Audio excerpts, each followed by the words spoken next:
Pada akhirnya iman kita yang menentukan. Ya, bukan seberapa banyak yang kita tahu. Tapi apa yang kita tahu itu apakah kita sungguh-sungguh mengenalnya? Apakah kita sungguh-sungguh mencari Dia? Berimanlah kepada Tuhan, karena tanpa iman kita tidak bisa menyenangkan Tuhan, kata kitab Ibrani. Iman itu yang menentukan jikalau anak manusia datang, kata Yesus, ke bumi ini. Kalau Dia datang, adakah Ia mendapati iman?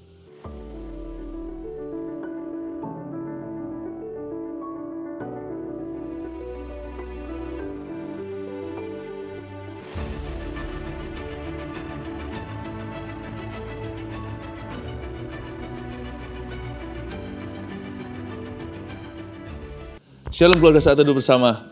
Sukacita di dalam Tuhan, karena Tuhan selalu ada di dekat kita menghadapi segala sesuatu.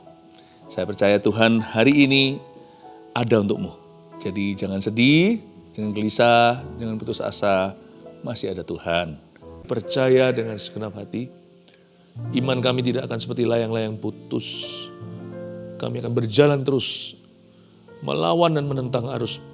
Tetap teguh dalam iman, bersukacita di dalam pengharapan. Makasih Tuhan, banyak orang di dalam masalah, keluarga Saat Teduh Bersama yang beraneka ragam, 1001 persoalan. Tolong mereka satu persatu, Yesusku, satu persatu, sembuhkan semua yang sakit. Dan pergumulan mereka, bawa mereka keluar sebagai pemenang. Dalam nama Yesus. Amin. Amin. Kalau Anda putus pengharapan hari ini berarti bukan kebetulan Anda keluarga Saat Teduh Bersama hari ini mengikuti acara ini. Bahkan mereka yang belum putus asa seolah masih kuat tapi sudah rapuh di dalam, kayaknya sudah mau give up. Tapi ya gak punya pilihan, mau menyerah ya gak bisa, hidup kan masih berlanjut. Maka Anda tidak perlu merasa terjepit lagi, terhimpit, merasa nowhere to go, gak tahu mau kemana. Pergilah ke Tuhan. Gak usah jauh-jauh, Dia ada di sini saat ini, ketika kita berkumpul bersama-sama. Saya mendapat satu topik ini, tema ini yang mencuat di hati saya. Saat situasi tampak tanpa harapan ini pun akan melompat di hati orang. Karena saya merasakan banyak di antara Anda merasakan ini.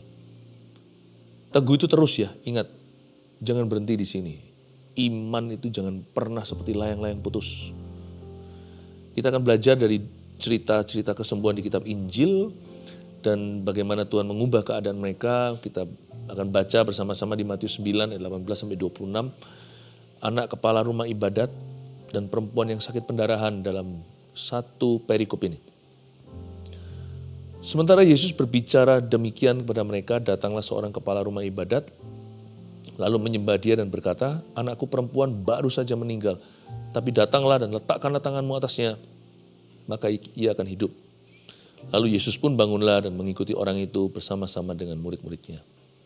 Pada waktu itu seorang perempuan yang sudah 12 tahun namanya menderita pendarahan, maju mendekati Yesus dari belakang dan menjamah jubahnya. Karena katanya dalam hatinya, asal ku jamah saja jubahnya, aku akan sembuh. Tetapi Yesus berpaling dan memandang dia serta berkata, teguhkanlah hatimu, hai anakku, imanmu telah menyelamatkan engkau.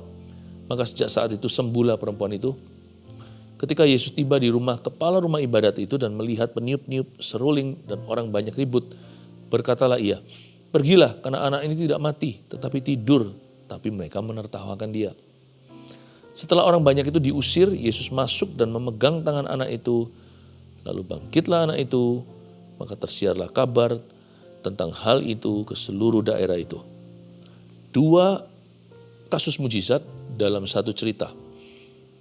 Kita lihat ayat 18 sekali lagi, sementara Yesus berbicara demikian kepada mereka, datanglah seorang kepala rumah ibadat, lalu menyembah Dia dan berkata.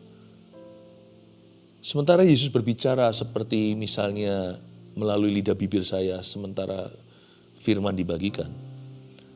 Siapkan hatimu untuk sungguh-sungguh datang kepada Dia yang saya ceritakan. Dialah yang bisa menyembuhkanmu. Dia juga yang bisa mengubah keadaanmu. Dia yang bisa mengabulkan doamu. Kami semua ini hanyalah alat saja di tangannya. Sementara Yesus berbicara demikian, tiba-tiba muncul seorang kepala rumah ibadat.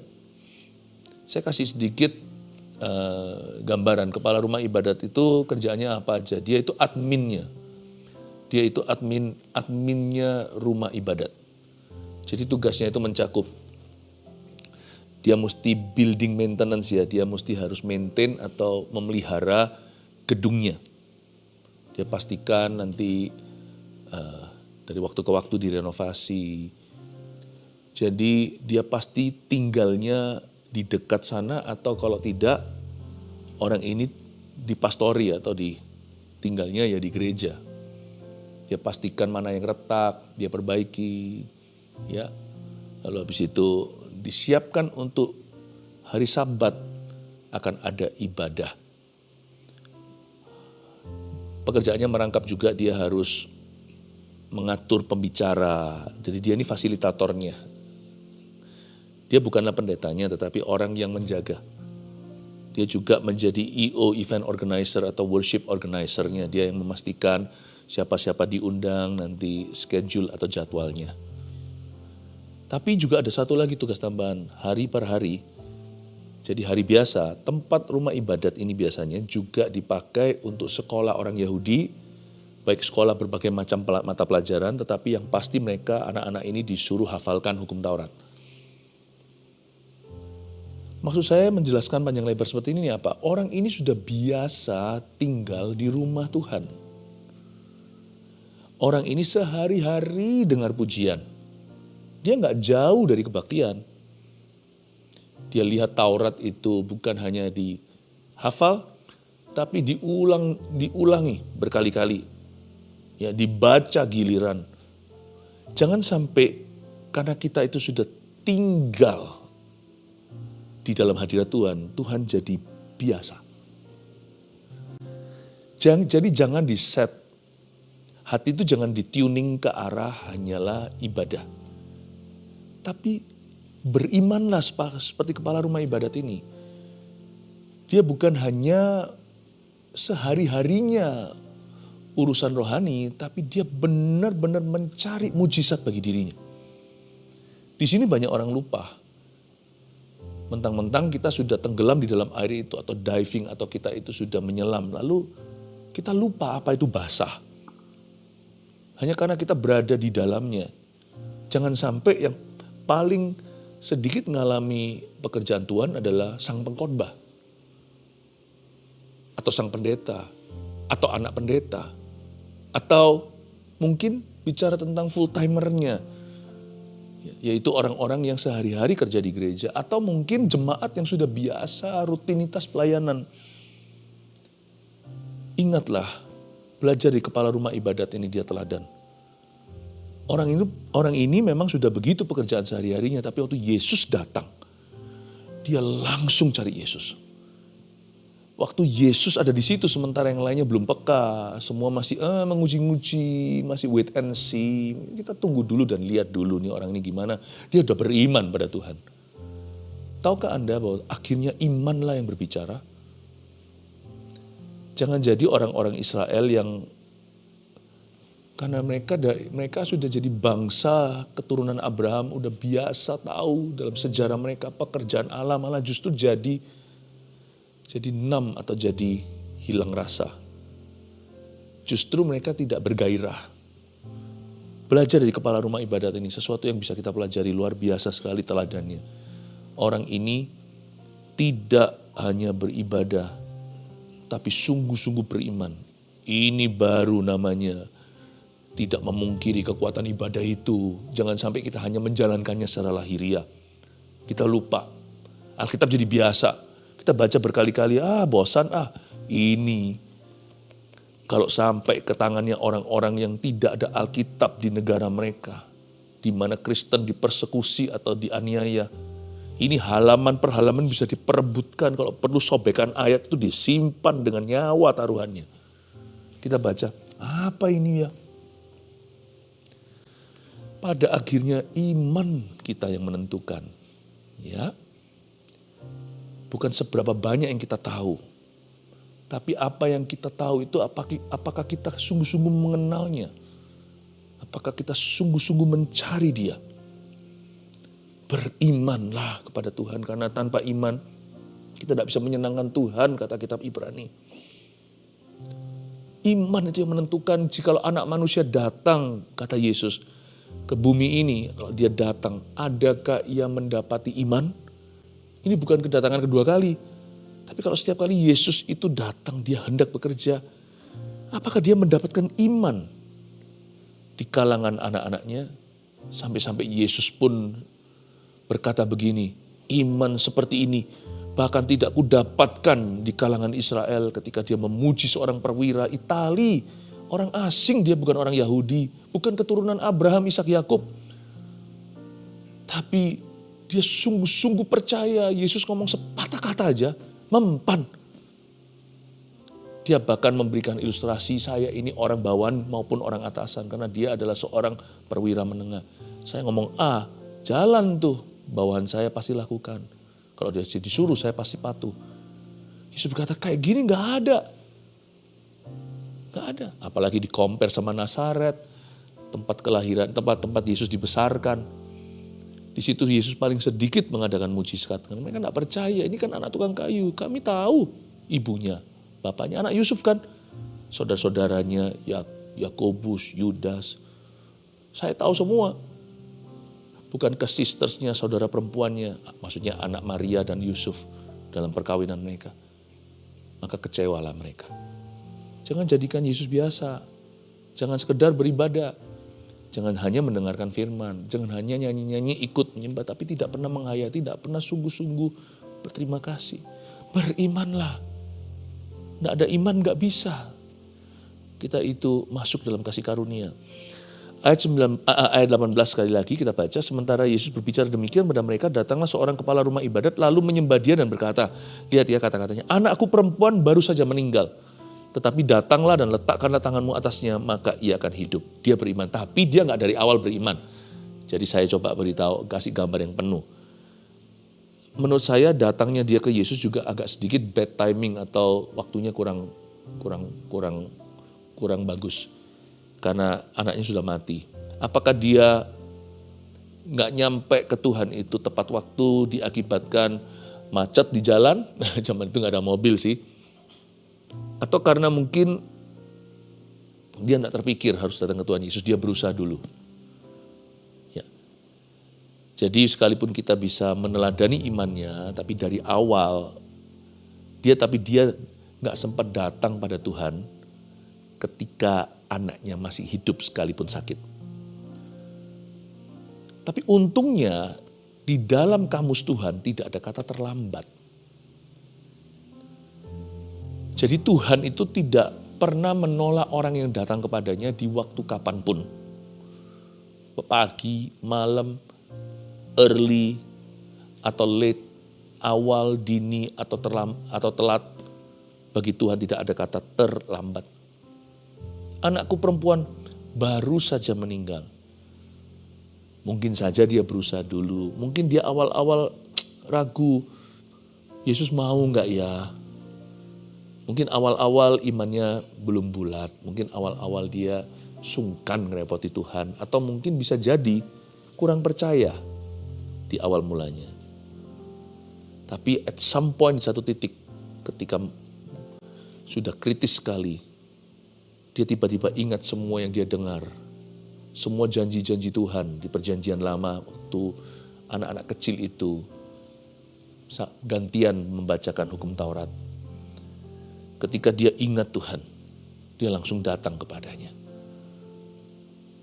Ingat ya, di dalam Tuhan tidak ada kata too late, itu nggak ada. Ya, satu kopi yang Tuhan tidak tahu, tidak mau tahu. Ya, kopi latte katanya. Ini cuk bapak-bapak ya.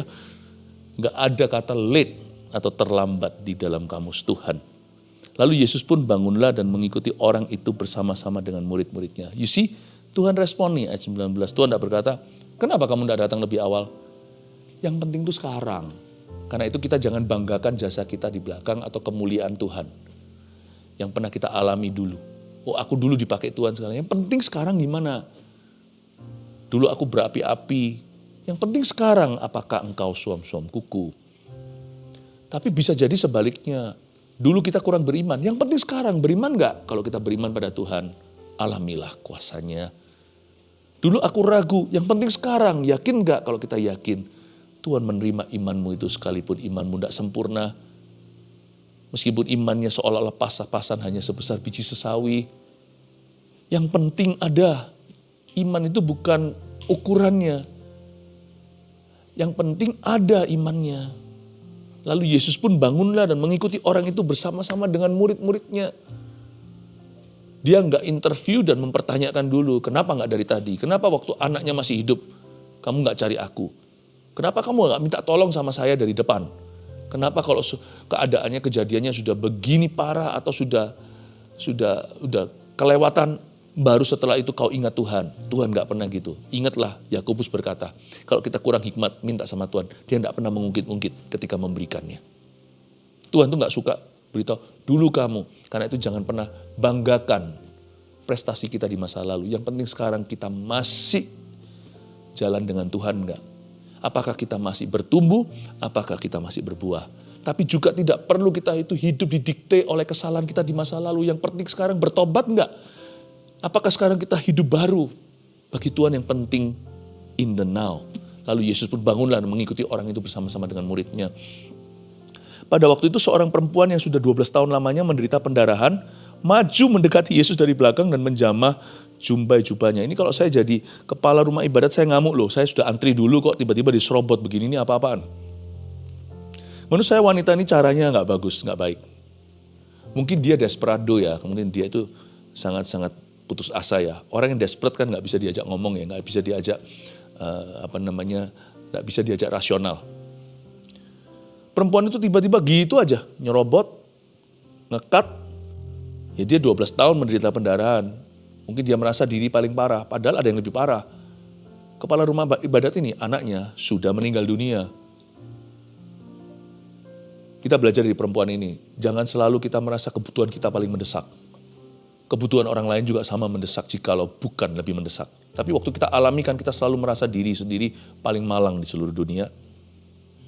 Itulah mentalitas korban. Tapi gimana pun juga, caranya dia salah pun, motifnya salah, motivasinya salah, ya, attitude sikap hatinya pun nggak betul. Tapi Tuhan tetap jamah tuh. Saya nggak ajarkan bahwa kita boleh aja sengaja salah. Kalau kita bisa betul, kenapa salah? Tapi sekalipun kita salah karena kita mencoba, karena kita belajar percaya, seperti bayi lah, masih belepotan, masih nggak bisa ke toilet sendiri, ya, mesti harus potty training dulu kalau dia sudah batita, atau bayi yang baru berjalan nggak bisa lurus jalannya, masih jatuh-jatuh, berdiri sedikit jatuh, masih oleng. Tuhan kita itu nggak menuntut kita sempurna waktu kita datang kepadanya. Yang penting pokoknya kita ini mau menghampirinya. Ya di-cut lah. Tapi saya nggak ada tuh dalam cerita ini tiba-tiba sang kepala rumah ibadat marah. Puji Tuhan karena dia mendengar firman. Kepala rumah ibadat ini karena sehari-hari baik itu sekolah anak-anak Yahudi, baik itu hari Sabat ketika mereka ibadat baik dalam pelayanannya terhadap rumah Tuhan, dia mengerti bahwa amarah tidak mengerjakan kebenaran. Kecewa tidak membawamu maju sehasta. Ya. Karena itu tidak ada suaranya. Yesus ditahan. Harusnya kita yang putus asa berkata, jangan Tuhan, jangan hiraukan perempuan ini. Kalau perlu berdesak-desak, tarik Yesus. Karena kita pasti punya pikiran kalau orang yang kita cintai mati, jangan lama-lama sebelum dia busuk. Zaman itu apalagi kan belum ada lemari esnya. Jadi, ayo Tuhan sebelum terlambat. Orang beriman kan ada batasnya. Karena kita nggak ngerti batas kuasa Allah kan. Jadi kita takut, khawatir kalau nanti benar-benar sudah nggak bisa bangkit lagi nih anak. Tapi luar biasa, kepala rumah ibadat ini tetap beriman. Dia bukan beriman untuk anaknya itu sembuh loh. Dia beriman untuk anaknya bangkit, ini nggak main-main. Ini kalau orang, saya nggak heran lah. Dia itu sudah karena dia itu kerjanya di situ ya. Kalau dia mau aktivasi aja apa yang telah dia terima sehari-hari di sana, per minggu-minggu, berbulan-bulan hingga bertahun-tahun, itu pasti jadi hebat, jadi luar biasa. Makanya orang yang bekerja di gereja, pendeta, keluarga pendeta harusnya menjadi orang-orang yang paling hebat beriman. Kalau diaktifasi dengan benar, kalau disulut oleh Roh Kudus. Tapi kembali ke wanita ini, dia menyelah. Dia maju mendekati Yesus dari belakang. Emang Yesus nggak bisa didekati dari depan? Kenapa harus dari belakang? Menurut saya ini cara menghampiri Tuhannya kurang pas ini. Kalau kita baca begitu, saya baca ini kurang serk cara dia menghampiri Tuhan. Seolah-olah dia main seperti mendekati Tuhan seperti seorang maling. Seolah-olah dia bisa mencuri urapan. Padahal Tuhan itu kalau diminta baik-baik, ngomong baik-baik di depan, mintalah maka akan diberikan, carilah kamu akan menemukan, ketoklah pintu pasti dibukakan. Tuhan itu selalu ya, nggak pernah nggak, kecuali kalau itu buruk bagi kita. Baik kita sadari atau nggak sadari, kalau itu buruk bagi kita, Tuhan kalau bilang nggak pasti ada maksudnya. Tapi Tuhan itu mostly, hampir selalu berkata ya dan amin. Dia itu nggak pernah punya hati untuk menolak anak-anaknya. Apa salahnya sih mendekati Yesus dari depan? Ngapain sih dari belakang? Ngapain curi-curi seperti itu? Yesus gak pakai cara begitu. Yesus gak suka bekerja di remang-remang, gerilya segala. Tuhan tuh suka sekali bekerja di tempat terang, bukan di tempat remang. Menurut saya caranya gak bagus. Tapi pertanyaan saya adalah, dijawab gak sama Tuhan? Urapan keluar gak dari puncak jubahnya? Keluar. So don't be too concerned. Jangan terlalu khawatir. Apa ya cara yang paling benar untuk menghampiri Tuhan? Kalau Anda lagi desperate, putus asa, just come. Datang aja. Mau nangis kayak mau apa, mau disalah ngerti. Suatu hari ada seorang wanita datang karena dia putus asa, gak punya anak, dihina sama madunya, yaitu suaminya punya istri kedua yang anaknya banyak. Dia komat kamit. Pendetanya aja yang jaga ibadah waktu itu aja bisa, namanya Eli, bisa salah ngerti. Jam segini loh Bu, kok bisa sudah mabuk. Jam segini kok sudah teler gitu, kok sudah intoxicated, sudah kena alkohol. Gitu. Dia bilang, saya bukan mabuk, Bapak Pendeta, Pak Pendeta Eli. Saya ini sedih, pedih hati, saya berdoa kepada Tuhan. Oh begitu, biar Tuhan menjawab doamu. You see, Tuhan jawab. Jangan peduli kanan kiri. Orang kalau sungguh-sungguh sama Tuhan tuh gak akan jaga image, gak akan lihat, orang lain mikir apa. Gimana ya, ini benar nggak ya. Trying to be politically correct, untuk harus benar secara politik gitu. Di depan mata manusia. Jangan pedulikan. Just come, datang aja. Mau bersungkur tersungkur, mau nangis peduli amat. Kalau kita butuh Tuhan, Tuhan yang kita cari. Kita tidak akan hiraukan ini sekeliling kita. Karena katanya dalam hatinya, asal ku jamah saja jubahnya aku akan sembuh. Ini imannya. Tetapi Yesus berpaling dan memandang dia serta berkata, teguhkanlah hatimu, hai anakku, imanmu telah menyelamatkan engkau. Maka sejak saat itu sembuhlah perempuan itu. Teguhkanlah hatimu, hai anakku. Di cerita lain, misalnya di Markus juga ada, di kitab Lukas ini kan diulang-ulang ceritanya, tapi kalau kita baca saling melengkapi setiap kitab Injil itu, Yesus sempat menoleh dan bertanya, siapa yang senggol aku, siapa yang jamah aku? Murid-muridnya berkata, semua yang senggol-senggol gue karena semua orang berdesak-desakan sekitarmu, ya guru. Tidak, sebab ada kuasa yang keluar, ada aliran kuasa yang keluar dari badanku. Lalu perempuan itu mengaku. Yesus mengkoreksi dia. Hei wanita, kamu kira kamu mencuri urapan? Tidak, aku sadari apa yang terjadi. Kamu tidak bisa mencuri urapanku. Aku memberikannya dengan cuma-cuma. Ketahuilah kamu jangan pulang seperti maling dapatkan jarahan. Kamu pulang sebagai anak yang mendapatkan belas kasihan.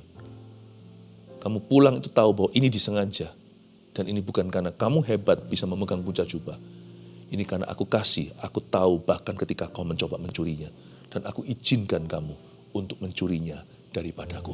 How beautiful. Tuhan sambil mengoreksi metodenya.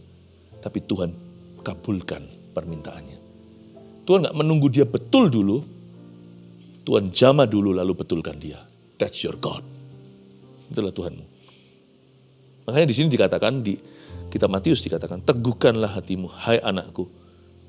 Disebut anak, kamu bukan pencuri, kamu ahli waris untuk ini. Aku datang memang cari orang berdosa, cari orang sakit untuk disembuhkan, kamu ahli waris. Imanmu telah menyelamatkan kau. Lihat tadi yang saya katakan dengan soal kepala rumah ibadat. Iman, itu yang menentukan. Saya mendingan punya iman sekalipun masih belajar dari kesalahan, daripada orang yang mau sempurna dulu baru beriman. Gak akan pernah dia percaya.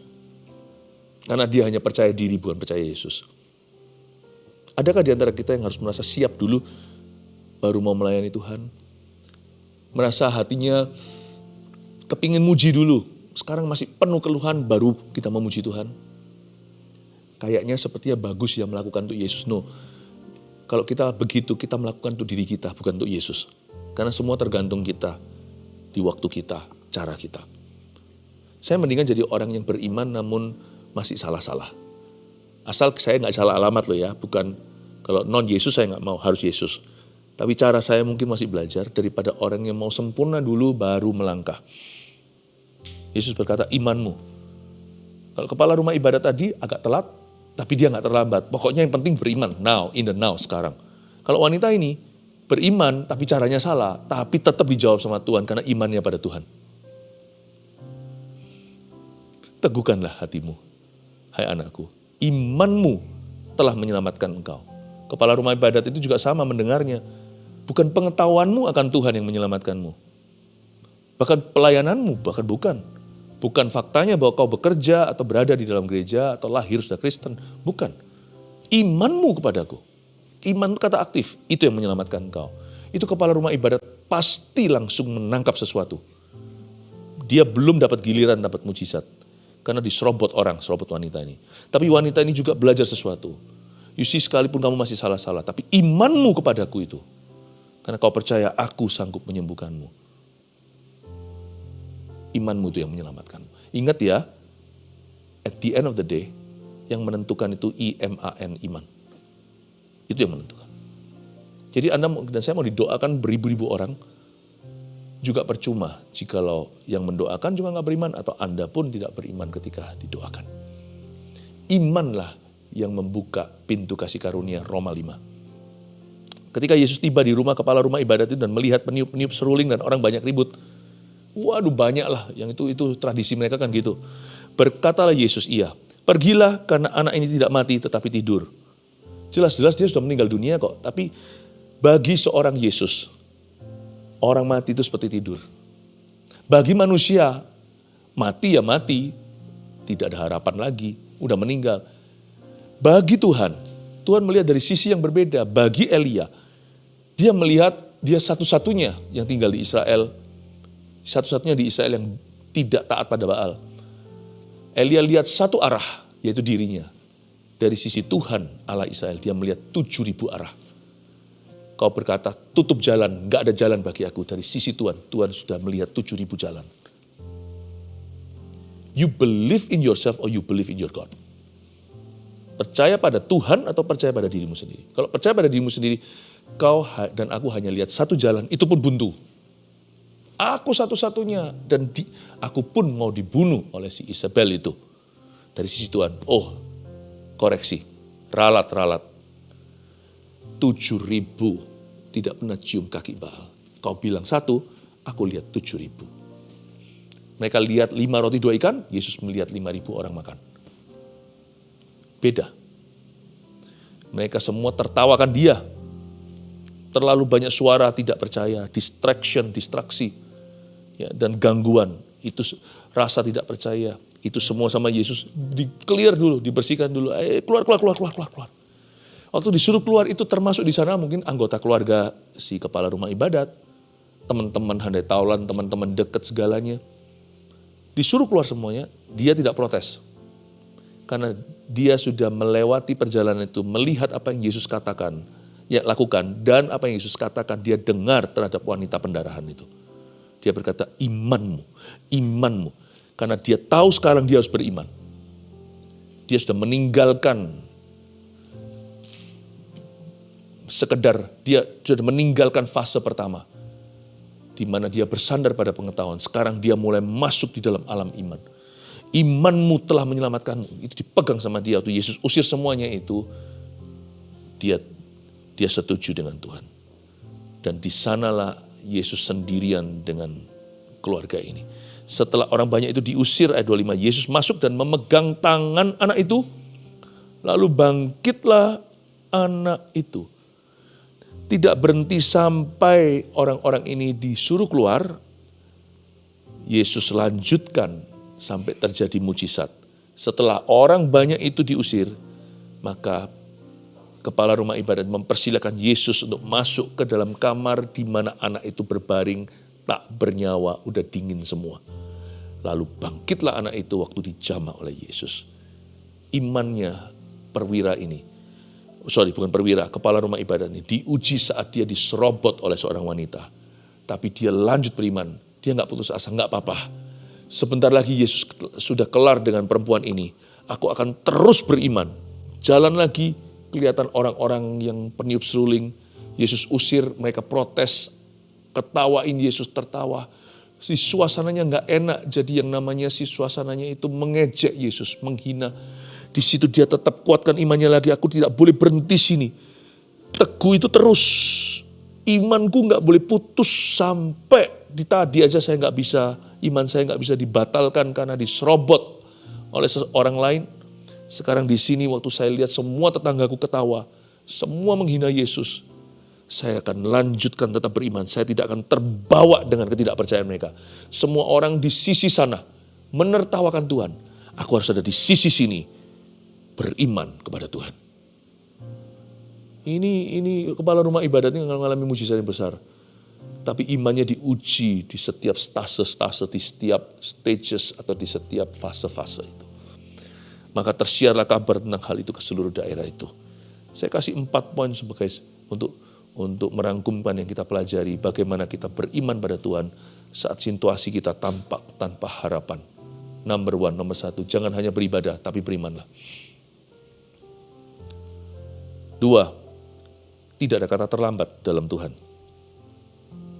Andai Tuhan punya kamus, kata too late itu dihapus.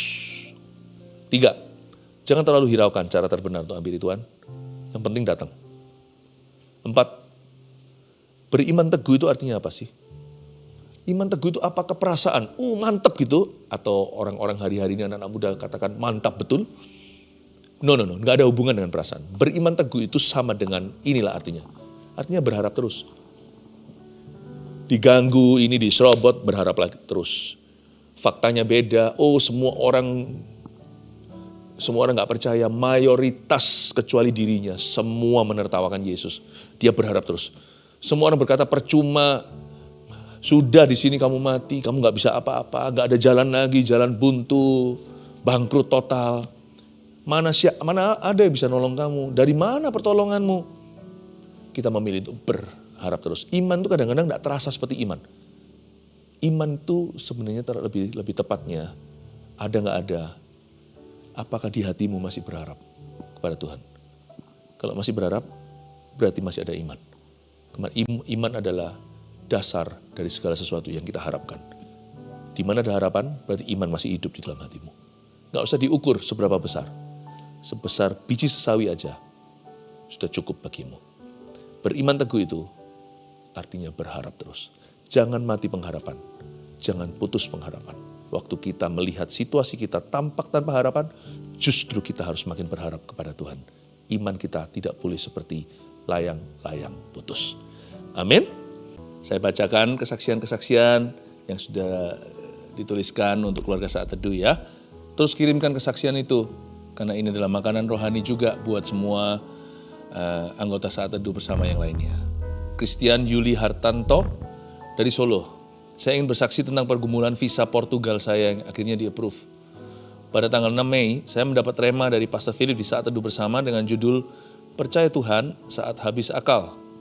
Di akhir ibadah, pastor berkata ada tangan berlubang paku yang membuka pintu yang hampir tertutup. Kalimat itu benar-benar tergenapi dalam hidup saya. Pada saat yang sama, teman saya yang berasal dari perusahaan yang sama justru visanya dibatalkan. Tapi hari itu saya mendapat kabar visa saya disetujui. Saya percaya semua ini adalah mujizat Tuhan yang dinyatakan melalui rema yang diberikan Pastor Philip. Sebuah mujizat yang hampir luput di musim ini. Walaupun ada rasa khawatir yang sempat hinggap, saya tetap percaya akan mujizat Tuhan Yesus. Rema itu sangat melekat di hati saya dan menjadi perenungan saya siang dan malam. Makasih ya Pastor dan tim atas doa-doanya. Kiranya kesaksian ini menjadi berkat dan menjadi landasan iman bagi yang mendengarnya. God bless you. Pasti menjadi berkat bagi yang lain ya. Yang kedua, Liliana.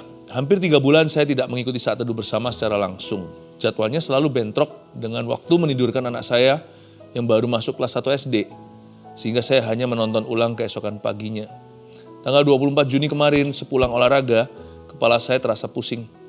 Saat itulah saya teringat, ada saat teduh bersama. Malam itu saya memutuskan untuk menonton secara live, padahal seminggu penuh saya batuk terus-menerus. Bahkan setiap hari kepala saya sakit karenanya. Namun anehnya, sepanjang pujian dan penyembahan malam itu, saya sama sekali tidak batuk. Ketika pastor menyampaikan bahwa semua sakit akan disembuhkan, saya berdoa sungguh-sungguh untuk tenggorokan saya, untuk tangan saya yang tiba-tiba sakit saat bangun tidur, dan untuk pinggang saya yang sudah bertahun-tahun cedera. Esok paginya mujizat itu nyata. Saya bangun dengan sadar bahwa semalam saya tidur nyenyak tanpa terbangun oleh batuk. Tangan saya pun sudah bisa digerakkan kembali. Haleluya, Tuhan seakan menunjukkan kembali mujizatnya, mengingatkan saya untuk jangan pernah meninggalkan dia. Karena dia sendiri tidak pernah meninggalkan saya. God bless you Pastor Philip dan tim. Tuhan memberkati juga. Puji Tuhan untuk setiap kesembuhan. Paulina. Shalom Pastor Philip dan tim saat teduh bersama. Juli 2025, saya didiagnosis kanker payudara stadium 2A. Dengan rencana kemoterapi sebanyak 6 kali. Pada malam setelah operasi pemasangan chemoport, saya mendengar bisikan, "Untuk apa kau hidup jika sakit-sakit begini?" Saya tahu itu suara si jahat. Namun tak lama saya melihat penampakan Tuhan Yesus dalam cahaya terang, memegang pinggir tempat tidur saya berkata, "Jangan takut." Saya menangis terharu. Kemoterapi pertama dilakukan September 2025. Pada 1 Oktober 2025, saya ikut saat teduh bersama dan minta didoakan agar diberi kekuatan menjalani seluruh proses kemoterapi. Pada 7 Januari 2026, saya kembali mengikuti saat teduh bersama. Kali ini meminta kesembuhan total dan berharap kemo ke-6 menjadi yang terakhir. Puji Tuhan, hasil evaluasi lab dan USG setelah kemoterapi dinyatakan normal. Kini sudah 6 bulan sejak kemoterapi terakhir saya. Dan saya percaya penuh bahwa Tuhan Yesus telah menyembuhkan saya oleh bilur-bilurnya. Makasih Pastor Philip dan tim. Tuhan Yesus memberkati. Kami sepakat dengan Anda. Sekali anak manusia yaitu Yesus Kristus anak Allah memerdekakanmu, kau sungguh-sungguh merdeka. Hari ini juga sama. Saya percaya banyak orang akan menerima kesembuhan, kelepasan, kelegaan, dan jawaban doa. Terimalah sukacita dari sorga yang memenuhi kita saat kita memuji dan menyembah Tuhan Yesus yang tercinta. Saya melihat ada seorang yang ditidurkan pakai ventilator. Dan Tuhan berkata, orang yang kau kasihi ini akan disadarkan kembali, dibangunkan dalam 21 hari. Tuhan Yesus memberinya progres yang luar biasa. Dari dibangunkan, disadarkan, dan penyakit itu sembuh sama sekali dengan sendirinya. Dan ia akan kembali ke kehidupan normal, dan akan terjadi percepatan hari per hari, minggu per minggu, selama 21 hari. Hingga dia bisa berbicara, duduk, dan ngobrol seperti zaman dulu. Meskipun aktivitas fisiknya masih perlu berlanjut, Tuhan akan semakin menguatkan badannya. Karena dia sudah terbaring sekian lama. Tapi orang yang kau kasih itu akan disadarkan oleh Tuhan Yesus. Dan dia akan bangkit dari ventilator, dari fase ventilator ini. Dan menjadi orang yang normal kembali, sehat kembali. Tuhan jamah di dalam nama Yesus. Polip dalam kandungan wanita yang menyebabkannya mens secara berat, pendarahan, aku patahkan dalam nama Yesus. Angkat polip itu. Ambil Tuhan dari rahim di mana ia berada. Aku berdoa Tuhan Yesus tegur di sana. Hardik dengan keras. Tuhan menghardikmu. Yang ditaruh oleh iblis di sana. Enyah kau. Roh najis, unclean spirit, in Jesus name. di dalam nama Yesus Kristus. Hutang seseorang akan dibebaskan mendapatkan diskon 30%. Itu besar. Hutang yang mencekikmu itu. Seperti seolah-olah tahun Yobel early sudah datang secara dini. Pembebasan hutang sekalipun tidak 100%. Sepertiga dihapuskan, pardon, diampuni. Di dalam nama Yesus Kristus. Terpujilah nama Tuhan. Ulurkan tangan ke depan, kita berdoa untuk semua orang yang hari ini beriman bersama dengan saya. Untuk mujizatnya. Jamah Tuhan. Di dalam nama Yesus. Aku minta Tuhan Yesus bekerja dengan dahsyat. Untuk setiap orang yang bergumul dalam pekerjaannya.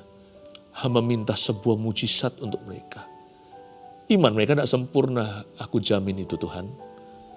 Cara mereka tidak sempurna, aku yakin Tuhan. Waktu mereka mungkin agak terlambat. Tapi tidak ada yang namanya telat bagi Tuhan. Jamah Tuhan Yesus, ratusan orang, ribuan orang yang berharap kepadamu untuk mengalami kelegaan. In the name of Jesus, sakit penyakit kau pergi, aku hancurkan setiap roh penyakit dan kelemahan tubuh di dalam nama Yesus Kristus. Selamatkan mereka Tuhan yang stres setengah mati hari-hari ini. Selamatkan dari pikiran-pikiran untuk mengakhiri dirinya. Di dalam nama Yesus, semua pikiran untuk lari, mungkin bukan untuk bunuh diri, tapi beberapa orang ingin lari dari semuanya ini. Aku berdoa tangkap mereka sebelum mereka kemana-mana.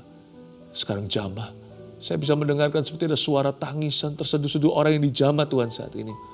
Teruskan Tuhan, hancurkan hatinya, pulihkan, jadikan ciptaan baru setelah saat teduh ini. Mereka menjadi orang yang diperbarui batinnya. Mereka akan menghadapi ini dengan Tuhan dan mengalami favor demi favor, perkenanan dan penyertaan-Mu yang ajaib. Terima kasih Bapa di sorga. Dalam nama Yesus. Tangan-tangan yang terangkat itu peganglah ya Tuhan. Pegang, hold, pegang erat-erat Tuhan. Keluarkan dari lumpur dosa. Keluarkan dari tenggelam di lautan itu. Lautan Galilea ketika Petrus tenggelam. Kau angkat. Biar dia berjalan di atas air kemustahilan. Terima kasih Tuhan. Terimalah berkat dari Allah Bapa, Putra, Roh Kudus. Menyertai-Mu saat situasi tak berharap. Hati yang berharap pada Tuhan akan melihat keajaibannya. Bawalah iman ini dalam nama Yesus.